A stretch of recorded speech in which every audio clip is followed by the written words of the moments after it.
Hey class, how's it going?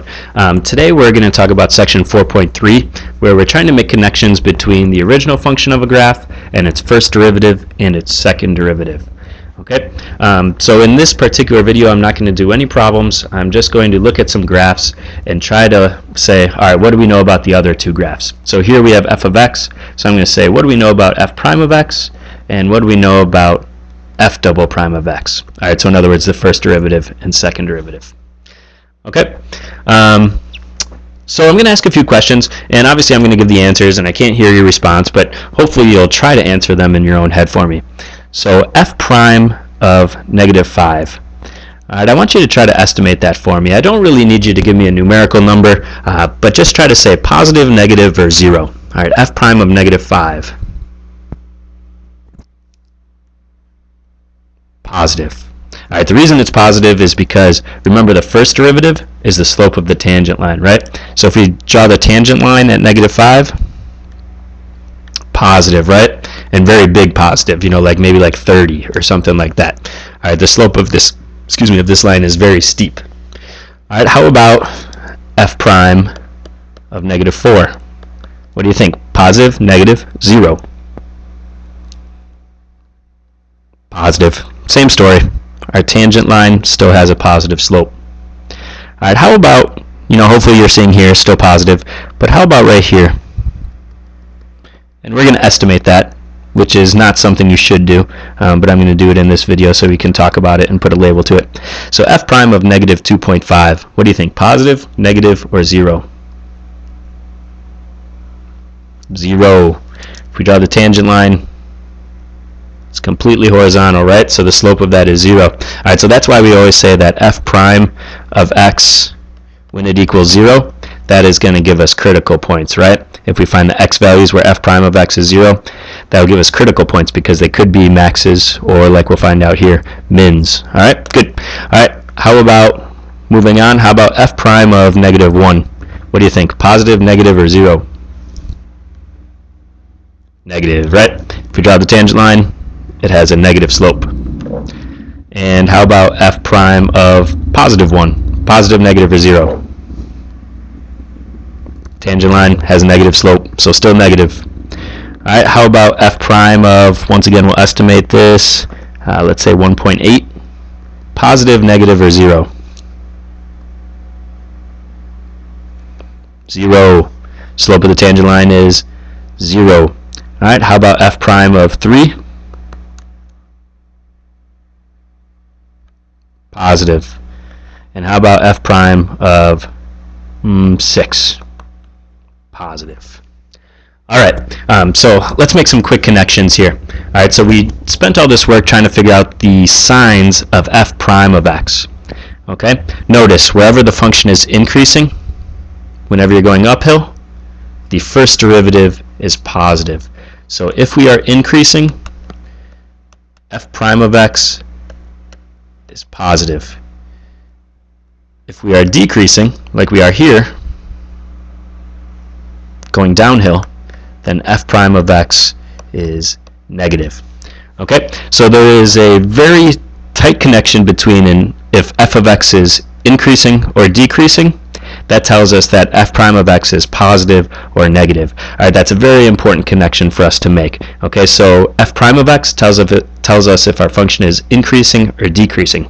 So we can figure out the sign of f prime of x by looking at whether or not the original function is increasing or decreasing. Okay, now let's take a look at the second derivative, f double prime of x. Okay, a little reminder for you, f double prime of x, you can figure out the sign of that if you're looking at the original function by looking at its concavity. Okay, remember, concavity tells us, kind of like how it's holding water. Alright, so in other words, this part is concave down. It kind of makes like an upside down cup. And this part is concave up. It's a right side up cup. Water could sit in here. So if it's concave up, water could sit in it. If it can't sit in it, all this would fall out. Then it's concave down. Okay? But that's kind of oversimplified. I'll talk a little bit more about what that means in a second. Okay, so f double prime of -5 What do you think, positive or negative? Negative, because f of negative 5 is on the portion of the graph that is concave down. And when it's concave down, the second derivative is negative. How about f double prime of 1? What do you think, positive, negative, or 0? Positive, because this point right here is on the portion of the graph that is concave up. And how about f prime of 0?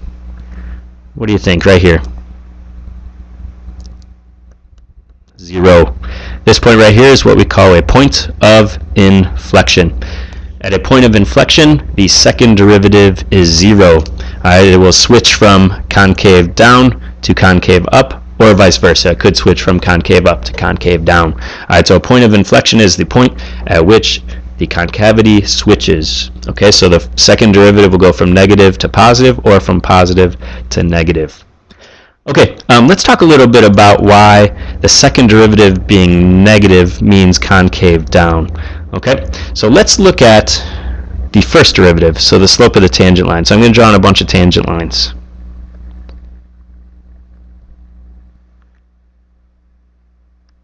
Alright, so how would you describe the slopes of these? I think we would say that the slope is decreasing, right? Really steep, but a little less steep. Still really steep, but less. Now we're getting less steep. Now we're getting less steep, and now we're 0. Alright, so our slope was decreasing. As a matter of fact, it even becomes negative. More negative. More negative. Alright, so the slope is constantly decreasing. I guess I shouldn't say constantly, but consistently decreasing. The slope is decreasing. Alright, so if the slope is decreasing, that means the first derivative is decreasing. And if the first derivative is decreasing, that means the second derivative is negative. Okay? Alright, now let's look where it's concave up. Negative slope. Still negative slope, but not as negative. Still negative slope, but not as negative. 0 slope. Positive slope. Really positive slope. Extremely positive slope. Alright, so when it's concave up, the slope is increasing. If the slope is increasing, the first derivative is increasing. And if the first derivative is increasing, the second derivative is positive. Okay, so concave down means the second derivative is negative. Concave up means the second derivative is positive. And at points of inflection, the second derivative changes sign by going through 0. Alright, so that's how we can interpret the graph of f of x to give us information about f prime of x and information about f double prime of x. Now let's try something a little bit different. Let's look at a graph of f prime of x and see what we can figure about the graph of f of x and the graph of f double prime of x. Do you remember what happens when f prime of x equals 0? Yeah, it's a critical point, right? And where there's critical points, there might be mins or maxes. There often is. Okay, so let's look at where f prime of x equals 0. Negative 7, negative 2, 3, and 5. Okay, so there's a good chance mins and maxes occur there. And actually we do know, and we'll explain why in a second, that mins and maxes do occur at all 4 of these. Alright, what do you think? F of negative 7. Is that going to be a min, a max, or neither? It's actually going to be a minimum. Since the first derivative goes from negative to positive, that means the original function goes from decreasing to increasing. So decreasing to increasing. So that's a minimum. Alright, how about f of negative 2? What do you think? A minimum or a maximum? And it's a maximum because the first derivative goes from positive to negative, which means our original function goes from increasing to decreasing. Alright, how about this guy? F of 3. What do you think? Is that a minimum or a maximum? The correct answer is a minimum because the first derivative goes from negative to positive. So it goes from decreasing to increasing, decreasing to increasing. And how about this guy, f of 5, minimum or maximum? And it'll be a maximum because the first derivative goes from positive to negative, so that means the original function goes from increasing to decreasing, increasing to decreasing.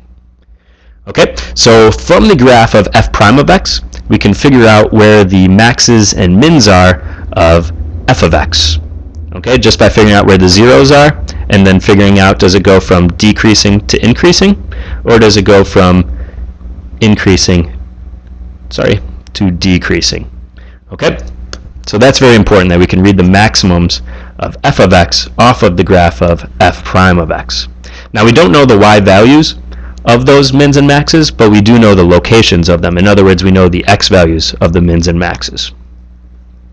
All right, now let's try to figure out the second derivative. All right, so now we can read this as if this is f of x, and we want to read f prime of x, right? Because just like in the last slide we were looking at, f prime of x was the first derivative of f of x, right? And so f double prime of x is going to be the first derivative of f prime of x. All right, so once again we do that increasing, decreasing game. All right, so f prime of x is increasing, so f double prime of x is positive. Here we have a max, so f double prime of x is 0. Here f prime of x is decreasing, so f double prime of x is negative. Here we have a minimum, so f double prime of x is 0.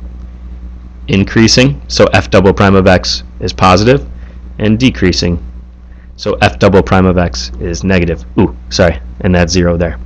Okay, so I know that reading these graphs is really difficult. Hopefully this video has helped out a little bit, but I imagine you still have questions. So please write them down and bring them with you tomorrow.